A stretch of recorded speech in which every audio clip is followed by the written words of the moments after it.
Assalamualaikum warahmatullahi wabarakatuh. Kami dari kelompok 5 mata kuliah Analisa dan Perancangan Sistem Informasi yang terdiri dari Ribut Haryanto, Siti Dahlia, dan Femia akan coba mempresentasikan aplikasi-aplikasi khusus sistem informasi. Berikut adalah aplikasi-aplikasi khusus sistem informasi.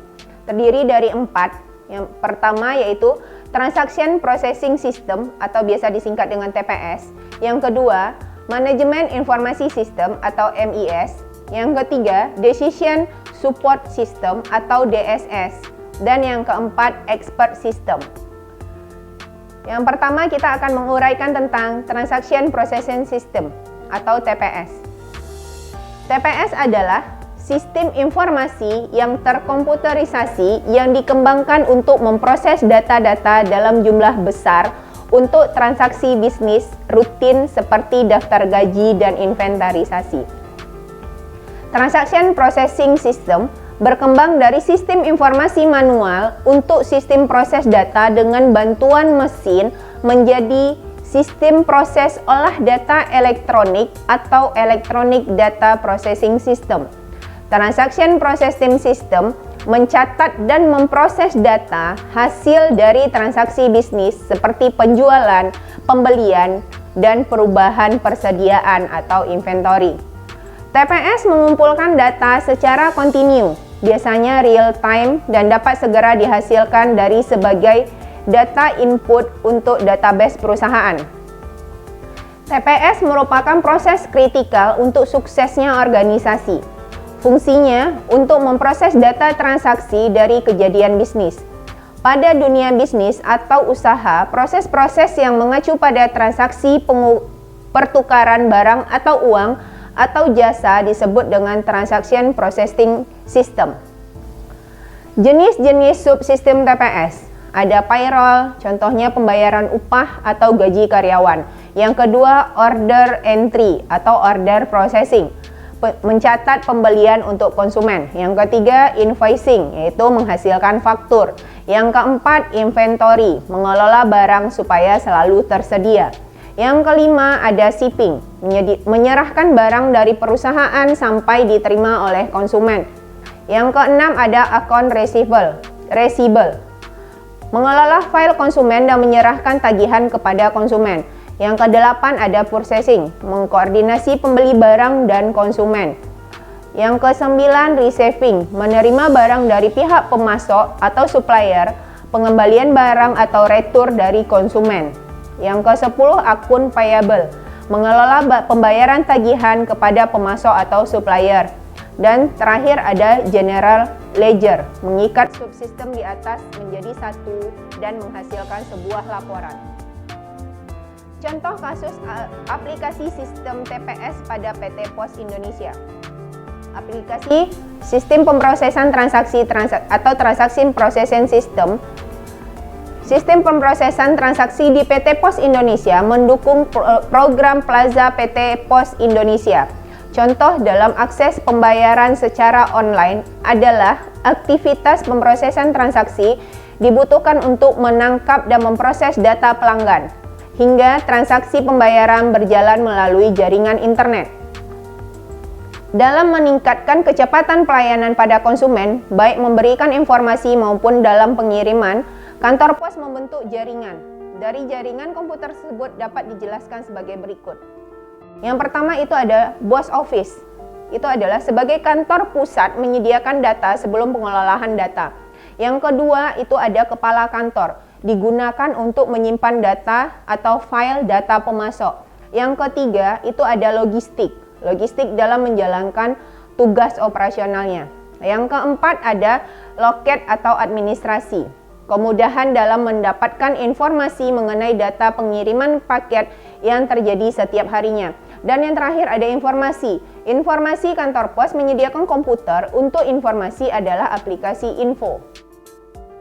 Yang kedua dari sistem-sistem informasi yaitu Manajemen Informasi Sistem atau biasa disingkat dengan MIS. Manajemen Informasi Sistem adalah satu aplikasi sistem informasi yang menyediakan laporan informasi terpadu bagi pihak manajemen. MIS dihasilkan dari beberapa database yang menyimpan data dari banyak sumber, termasuk di dalamnya transaksi processing system atau TPS. MIS menyediakan informasi yang detail, rangkuman informasi dan informasi terpilih. MIS merupakan salah satu elemen manajemen yang dirasa penting oleh pihak perusahaan. Contoh kasus pemakaian sistem ini adalah Sistem Informasi Manajemen Rumah Sakit adalah sebuah sistem komputerisasi yang memproses dan mengintegrasikan seluruh alur proses bisnis layanan kesehatan dalam bentuk jaringan koordinasi, pelaporan, dan prosedur administrasi untuk memproses informasi secara cepat dan tepat. Sistem informasi rumah sakit umumnya mencakup masalah klinis atau medis pasien dan informasi-informasi yang berkaitan dengan kegiatan rumah sakit itu sendiri. Yang ketiga, bentuk khusus dari sistem informasi itu adalah Decision Support System atau DSS. DSS atau biasa juga disebut dengan sistem pendukung keputusan adalah sistem berbasis software yang dimaksud untuk membantu manajer dalam mengambil keputusan dengan mengakses sejumlah besar informasi yang dihasilkan dari berbagai sistem informasi yang terlibat dalam proses bisnis organisasi, seperti sistem otomatis kantor, sistem pemrosesan transaksi. DSS menggunakan ringkasan informasi, pengecualian, pola, dan tren penggunaan model bisnis, model analisis. Sistem pendukung keputusan membantu dalam membuat keputusan, namun tidak harus memberikan keputusan itu sendiri. Para pengambil keputusan mengumpulkan informasi yang berguna dari data mentah, dokumen, pengetahuan pribadi, dan atau model bisnis untuk mengidentifikasi dan memecahkan masalah dan membuat keputusan. Jenis-jenis subsistem DSS ada 4. Yang pertama yaitu intelligence, mencari kondisi yang akan digunakan untuk memanggil atau meminta sebuah keputusan. Yang kedua itu ada design. Desain itu untuk mengembangkan dan menganalisa alternatif tindakan yang memungkinkan dari solusi. Yang ketiga ada choice, itu memilih tindakan di antara 2 tahapan sebelumnya. Dan yang terakhir itu ada implementasi, memakai tindakan yang dipilih dalam tindakan situasi pengambilan keputusan. 3 komponen dasar dari rancangan DSS adalah 1. Database atau basis pengetahuan. Yang kedua itu ada model yang meliputi konteks keputusan dan kriteria pengguna. Dan yang ketiga adalah user interface atau UI. Berikut adalah contoh kasus penerapan aplikasi Decision Support System atau DSS, yaitu yang kami ambil adalah di PT Telkom. PT Telkom membuat satu aplikasi yang dapat dipergunakan untuk mempermudah perusahaan dalam pengambilan keputusan yang cepat dan akurat, yang diambil berdasarkan data dan fakta yang berada di lapangan. Aplikasi yang menggunakan Telkom e-Service akan dapat membantu evaluasi pemilihan pengembangan satu jaringan akses yang tepat yang akan dikembangkan oleh PT Telkom. Karena Telkom e-Service berfungsi juga agar hubungan antara PT Telkom dan customer terjalin. Dengan adanya Telkom e-Service, PT Telkom dapat mengetahui saran-saran yang diberikan oleh customer untuk mengembangkan bisnisnya. Terutama saran tentang Telkom Speedy, apakah itu melalui wireless atau flexi, atau wireline atau direct line kabel. Dengan adanya sistem DSS PT Telkom dapat cepat menangani keluhan-keluhan pelanggan dan pengambilan keputusan dari perusahaan pun semakin lebih efektif dan efisien. Hal ini memberikan keuntungan bagi PT Telkom maupun customer. Berikut jenis-jenis subsistem DSS. Yang pertama ada interpretasi, yaitu menghasilkan deskripsi situasi berdasarkan data sensor. Yang kedua itu ada prediksi, memperkirakan akibat yang akan mungkin dari situasi yang diberikan. Yang ketiga, diagnosis, menyimpulkan kesalahan sistem berdasarkan gejala. Yang keempat itu ada desain, yaitu menyusun objek-objek berdasarkan kendala. Yang kelima planning, merencanakan tindakan. Yang keenam ada monitoring, membandingkan hasil pengamatan dengan proses perencanaan. Yang ketujuh ada debugging, menentukan penyelesaian dari kesalahan sistem. Yang kedelapan reparasi, yaitu melaksanakan rencana perbaikan. Yang kesembilan ada instruction, yaitu diagnosis, debug, dan reparasi kelakuan pelajar. Yang ke-10 ada kontrol, diagnosis, debug, dan reparasi kelakuan sistem. Yang terakhir, aplikasi khusus sistem informasi yaitu expert system atau biasa kita singkat dengan IS.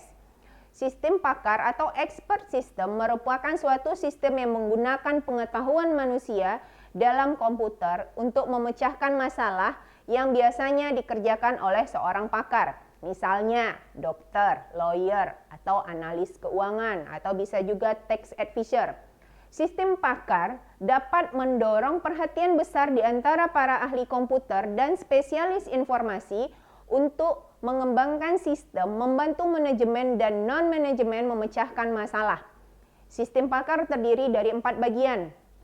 Yang pertama itu ada user interface, yang kedua knowledge base, yang ketiga interface engine, dan yang keempat adalah development engine. Aplikasi expert system.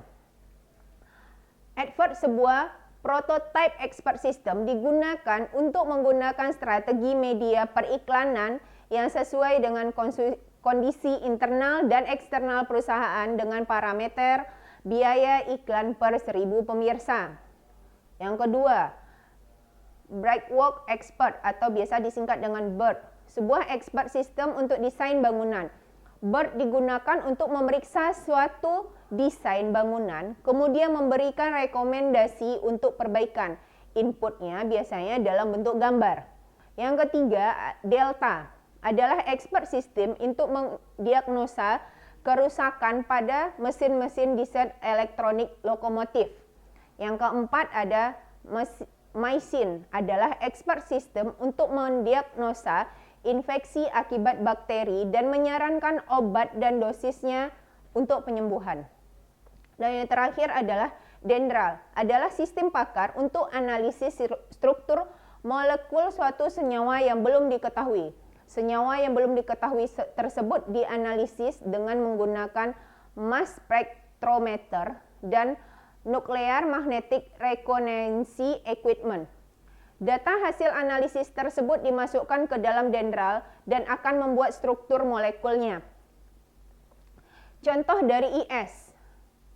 Contoh kasus aplikasi IS adalah Excel, sistem pakar yang bertindak sebagai asisten penjual di agen penjualan komputer DEC, yang membantu pelanggan untuk memilih komputer yang sesuai dengan kebutuhan mereka. Yang kedua, Mycin digunakan untuk mendiagnosa penyakit. Dan yang ketiga, Dendral digunakan untuk mengidentifikasikan struktur molekul campuran kimia yang tidak dikenal. Demikianlah presentasi dari kami kelompok 5. Akhir kata saya ucapkan terima kasih. Wabillahi taufiq wal hidayah. Wassalamualaikum warahmatullahi wabarakatuh.